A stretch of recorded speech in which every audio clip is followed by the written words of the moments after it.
This show is sponsored by BetterHelp Online Therapy. You are your greatest asset. It's time you started investing in that. Visit betterhelp.com/double toasted and take care of you. I've been shaking. I love it when you go crazy. What are you doing? I'm going to tell you right now, his big monkey ass getting up, bouncing around this diner don't prove nothing. What are you doing? Yeah, at least she wasn't like, ooh. She was like, I love that. yo. She's like, I don't know him. Which is a legit reaction. Help. Yeah.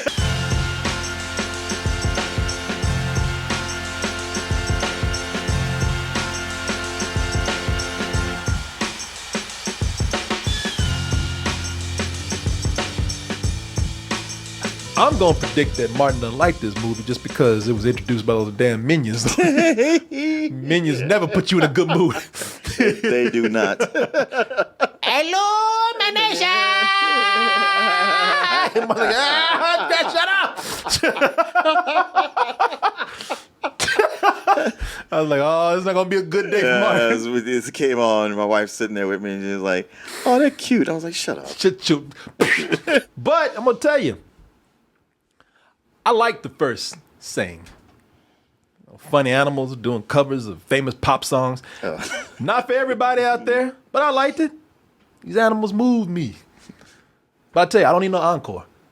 I don't need a part two. Sure? You love it so much. Why didn't you marry? I didn't ask for another one. I took the experience. I had a nice show. I'm good. I don't need no encore. Don't blame me. Blame everybody else that's standing up, giving it a standing ovation. Yes. One more song. R50. Yeah. I was the one sitting up there like, well, okay. If you say so. Nah, man. Blame the studio who said, you know what? Look, we still have half a catalog of music that we pay for that these damn animals ain't sang yet. Better get your goddamn ass back on that stage, sing these songs. Yeah, you goddamn right these animals gonna keep singing. We paid for these songs, man. So now we have Buster and his crew getting back together again, man. Do they still have a song, R50, in their heart, Martin, to sing? There's Martin right there, singing this shit. Oh, we'll see. Let's go ahead and take a look at this trailer for Sang 2.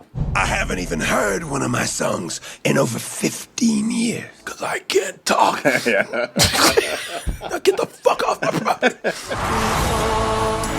So as you can see, people, all these big voices are back. Matthew McConaughey, Reese Witherspoon, Scarlett Johansson, Taron Egerton.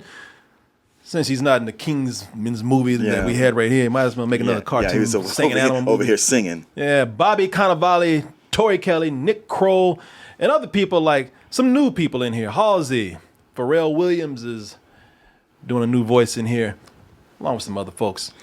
Bobby Cannavale is actually a new voice in here. So for those of you who are not caught up on your Sang history, I'll give you a quick rundown of the plot that we have for this new one here. So you got Buster Moon. Buster Moon is back at square one. You know, he's doing this big show in his hometown and it's sold out every week, and everybody loves it. But this time, he feels real good about it. He has a talent scout that's come out. She watches, and halfway through, she says, well, you know what, fuck this shit. Bunch of hicks. Yeah, and oh, your little show is cute. Yeah. He runs out to say, what's wrong? What's wrong? Bathroom's that way. What's going on? She's like, hey, look, I don't know how to tell you this. I'm just going to be straightforward with you. You ain't good. Okay, not good enough. You ain't good. Not in Vegas good. That just puts Buster in a funk. He decides that, hey, you ain't going to keep this koala down right here. I believe in myself. So after much determination and just lying his ass off, yeah, I know this famous rock star. This reclusive rock star. Reclusive rock star has never mentioned my name before. Clay Calloway? Yeah. Voiced by Bono as a big reclusive lion. That's not him right there. That's a gorilla, y'all. Yeah. But yeah. Also, the person he's doing all this lying to, the club owner, is a gangster. Yeah, so he's doing all this lying about knowing a lion. Clayton Calloway, who he's never met. So now he has to try to like make this lie a truth if he wants to have this production that is being funded by this new producer. Oh, and by the way, the new producer that's putting the money in for this show, he says, yeah, I'll do it as long as I get Clay Calloway.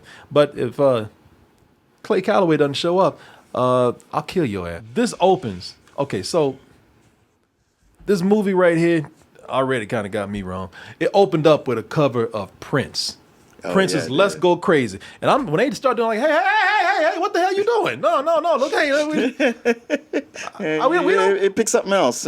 We don't start a movie with funny animals singing Prince.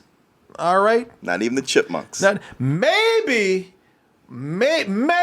later on in the movie, after we got into it a little bit, we can start bringing in his purple majesty. Once I know you. Yeah, exactly. Hey, but you don't do this kind of silly shit right off the bat. Not with Prince. No. I was like, I did not appreciate that, y'all. Not one bit. And hey, I'll give it credit. I see where they chose it. They're doing a version of Alice in Wonderland. Mm-hmm. So they chose "Let's Go Crazy" because, Alice in Wonderland and everybody's mad. But then they start just forcing in songs like The Weeknd. And I'm just like, all right, you know what? I see what y'all are doing here. Y'all okay, now this movie's just a cute ass jukebox. Yeah, that's what the first one was. Yeah. So I don't think I'm gonna last long with this one right here. It did kick in for me when we were talking about that talent searches. They got this dog girl. And when she looks at Buster and just says, you know what? No, you're not going to our version of Las Vegas because you suck. You're not good. I have to honestly tell you, I was like, bitch, fuck you. I was like, nah, I'm on Buster's side. You know what? I was like, ready. I really was. I was. No. And he's like, no, be honest. And she said, a lot of people say that. They don't mean it. She did. But man, she had attitude after that. Oh, so much She attitude. had complete attitude. And I was like, you know what? Maybe I wouldn't have been so much into this movie, but now I kind of take it personal. I'm on Buster's side. I will tell you, at that moment, I did want to see him succeed, man. I at that moment I was kind of rooting for them to where I was invested in the movie. I'm just gonna be, just tell you right now, no, this is not a great film. All right, this is a sequel that's made to be a sequel. I don't think I saw anything in here that said that it was from 100% pure inspiration. All right, so let me just put that out the way right now. And this is geared towards kids, so expect to hear overplayed pop hits. I'm so sick and tired of hearing, and nothing against this girl, she's talented, but I'm so sick and tired of hearing "Bad Guy" from Billie Eilish out there. I just saw it in another movie recently. Yeah. Yeah, and I'm kind of tired of it, and like I said, you saw it in the trailer right here. They are finding moments. It's not like they have moments of story where the song will fit. No, they have moments where we need to get this goddamn song in here, so we're just gonna. Where are we at with this story? Just shove it in there right now. Just have him sing out of nowhere. Oh, I've been shaking. I love it when you go crazy. What are you doing? I'm gonna tell you right now, his big monkey ass getting up, bouncing around this diner don't prove nothing. What are you doing? Yeah. She's like, what is this prove? Well, at least she wasn't like, ooh. She was like, I love that. yo. She's like, I don't know him. Which is a legit reaction. I don't know his big ass. I don't know his big monkey ass. All right. Fact, help. He kidnapped me. That was one of those fucking moments where we just need to put this song in here somewhere. Yeah. Because the kids want to hear the pop. Sure. I'm cool with that, And it feels like, there's a lot of this movie where it turns into an excuse for them to just sing these snippets of these songs. These funny animals singing the snippets of these songs. Story starts to feel rushed. Jimmy Crystal. Oh, okay. Yeah, that's right. Is what that wolf's name. That gangster wolf over there. Jimmy Crystal is a guy that they go to, voiced by Bobby Cannavale, and man, even for a cartoon, this is stupid. All right, they go to him and they just out of the blue they sing a song, and the wolf is like, wait a minute, is this one of them Bono songs or Clay Calloway? From him singing the song, like he just sang the song. There's been so many people done covers of songs in that stage that people are doing auditions for, and he says, wait a minute, you sung that song? You know him? I mean, maybe Calloway has a tight grip on his copyright, and nobody's able to even do covers. Maybe so. It is like, hey, well, you know what? If you singing this song, you must know him. So I'll tell you what. Here's $1 million to do the show. I mean, even for a cartoon, it's like, wait, what are you doing? I'll finance your whole show, but you got to get him here. Man.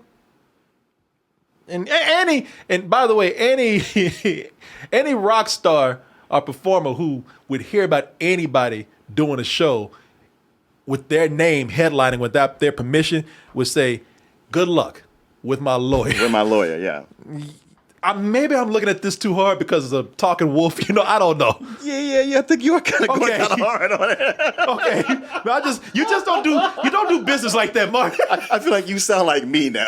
Okay, when I don't like something, I'm going through the logistics and how legally this couldn't happen, and what's the economy? How can they make money off of this? And you're like, yes, it's a goddamn cartoon with talking animals. I don't give a shit. No, you don't do business like this. And by the way, speaking of me being like you, there better be an asshole on that wolf. Right. I better see a rectum or an anus on that wolf when he bends over.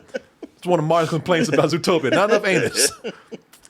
But now, me talking sounds like I'm nitpicking because I don't like it. Nah, man, actually, like the first film, I started warming up to this. Yeah? Yeah, I did, man. I started laughing early on. Because when they would, when Jimmy Crystal was buzzing those people, man, off stage, he ain't give nobody a fucking chance. He didn't get no, man. And listen, he was right at first because these acts were terrible. I know, but then some of them were kind of good. Some of them were good. And he was just like, eh. It was like it started out, like, look at this. You already know that's going to be bad right there. Yeah. They start out not even terrible. These start out just okay. Yeah. What do you want from me? What do you want? See, now your ass gotta go. All right. That's not saying you're not talented, but people don't want to see this. That's a no. That's a no for me, dog. My name is Kids. Man, that was funny. I was laughing, and then I started even laughing harder because people came up who were good. And then, the movie even made you think like, oh, that's gonna be the one. I love that part, man. This guy. It really is like, man. So how is like he's just mad he had to show up? Ain't nobody getting a break today. But then that part was funny, and when they started putting together this show that no one should be putting together just based on a name, Martin. But when they started putting that show together, I started thinking, man, I love the chaos behind them trying to put this show together. It started to feel like the Muppet Show a little bit to me when they were trying to put the show together. I get that. So, I kind of like that, man. I like, you appreciate this. I like how quickly things got dangerous.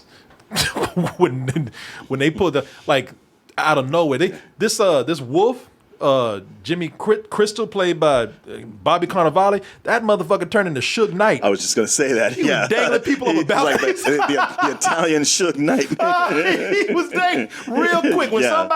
When he didn't get his way, he dangled people over a balcony. He threatened to kill people. He had his goons come after with them. No second thought about it. I was like, holy shit.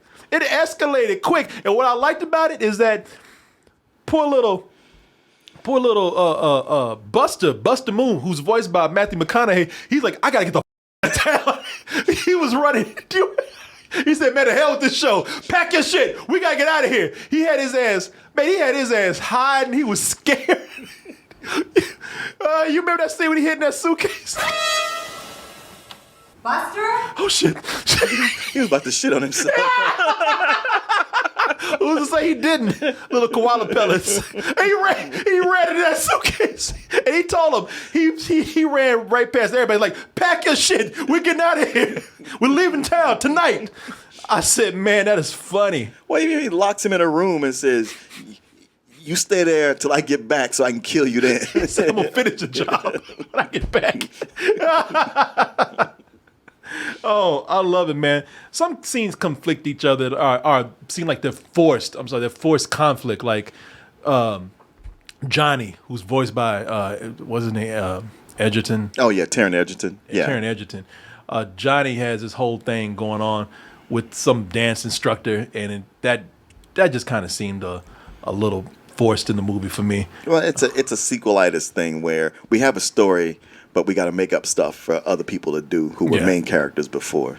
That is wow, you nailed I it. first noticed that with Ice Age 2, with Man. the saber-toothed tiger. They're like, well, he's afraid of water. How about that? Yeah, no, you nailed it. Wow, I didn't even think of it like that. Yeah, they just giving him something to do, just so he can be in the movie. Yeah.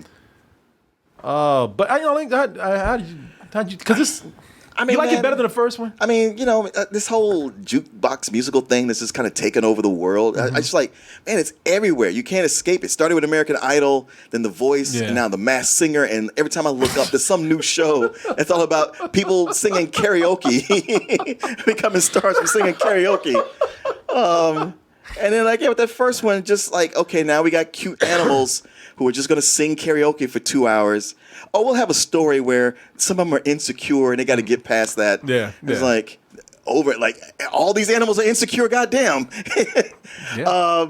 Yeah, so to come back to it with this one, I was like, all right, well, now y'all actually have a story. There is an actual threat. It's not I got to get over myself, I got to get over my insecurity or that. It's a, listen, you got to make this happen or people are going to die or worse. And this time I liked the songs better. As a matter of fact, this whole show they were putting on, I was actually, despite myself getting into the story, liking Bobby Cannavale, Matthew McConaughey does a really good job here because you don't even recognize. I liked him from the first movie. Yeah, that was one of the things I liked in the first movie. It's the his assistant, the lizard woman, who is voiced by the director.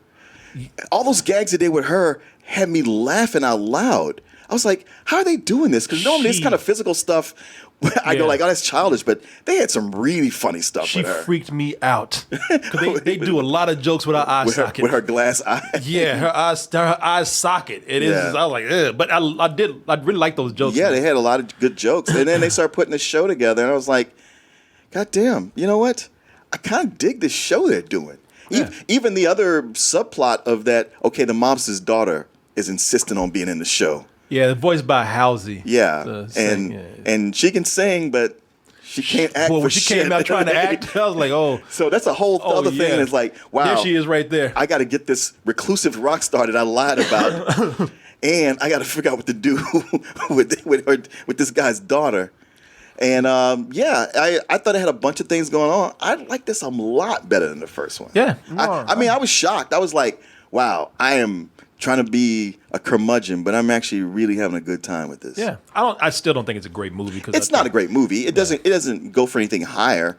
But from where it was, I was Yeah. like, you know what? It's very entertaining. The jokes are genuinely funny, and the musical numbers, I'm like, I'm kind of into them. If anything, it'll probably be less than the first movie for me, just because, like I said, I felt like more of a sequel with this than actual story. Like I you get did. that. But I still liked it. I mean, it had everything in this movie that I liked from the first one, and also I like some of the addition of the new voices. Bono as Clay Calloway. Yeah. I tell you, man, I didn't recognize Bono doing that voice. Right. And man, you know what? It was just cool being reminded. Seriously, for all the people who can't stand Bono, because I know he's a little obnoxious, showing up with his beat glasses all the time. Man, those old YouTube songs are amazing. Oh, they are. They really are. Like Bono is an amazing songwriter. And just listening to it, I'm just like, man, I want to go listen to some old YouTube. I know. It does. And that's a success. Something like this should put you in that mood where you're like, hey, I want to pull out those old records. Yeah, but I like all these characters coming together again. A lot of them are not given the same amount of time to do anything. You can tell it's filler. I felt more in the first one. With this one, I'm like, dude, fucking get your big ass up and just do what you're supposed to do. Yeah, exactly. You're still going like, I don't know, I'm insecure. Like, look, everybody else is doing it. Just go along with Hands it. shaking and shit. Get your big ass out there. But I do like his uncles. Oh yeah, his uncle. Yeah, I love the way he do. Whenever shit goes down, he always call his thug ass uncles to come lay some shit down. I do like the design as much as I did in the first movie, because I think there's just so much variety in not only the main characters but also the background characters. And I really like the way these characters, like what I like about that show they're putting together is that it's chaos like the Muppet Show, but after a point they all have to come together to make it happen. I thought the characters worked well together. They did. They worked well together. The chaos was fun. The actual finished product of the show, I was like, if I went to Vegas and paid for a show and got this, I'd be satisfied. I don't know if I enjoyed it as much as the first movie, but they're almost on par in a way. If I enjoyed it less, it's just slightly less. It's not a great movie. It's really something that is, look, I think it's fun for adults, so it'll be really fun for the kids. Yeah, for sure. And like I said, I just got some good laughs from this, man. I give it a really low matinee. I guess probably just because of the surprise factor, the catching me off guard. I give it a high matinee. Oh, wow. I had a fun time with this. I'm glad. You know what? I can see myself watching this again because I told Mia, I said, because she likes, okay, when I say she don't like blockbusters, if there's something that makes her say, oh, so cute, that's why she loves Baby Yoda. Okay. Well, everybody loves Baby Yoda. She watched The Mandalorian all the way through for that damn Yoda, man. Eating them little blue cookies. So, yeah, I might watch this again with her. She likes this kind of stuff, man. She even saw me watching it today. And she like, ooh, what is that? Yeah, she came on. She leaned over while I was watching it, and I was like, "Will you get your ass up to me, please?" Yeah, it's like we can watch this again now. Yeah, man, that Johnny Crystal, he was no joke. I love him, man. Yeah, that was no idle threat that he was making. But you're right. When Buster's is like, everybody, just pack your shit. We got to leave town. We got to get the fuck out of town. Everybody, get your shit together. Don't ask why. Just do it. Just do it. Goddammit. He ran. Man, I still laugh so hard when he ran in and hid that. He ran in and hid that suitcase. Shit. Oh shit. Oh shit. Buster?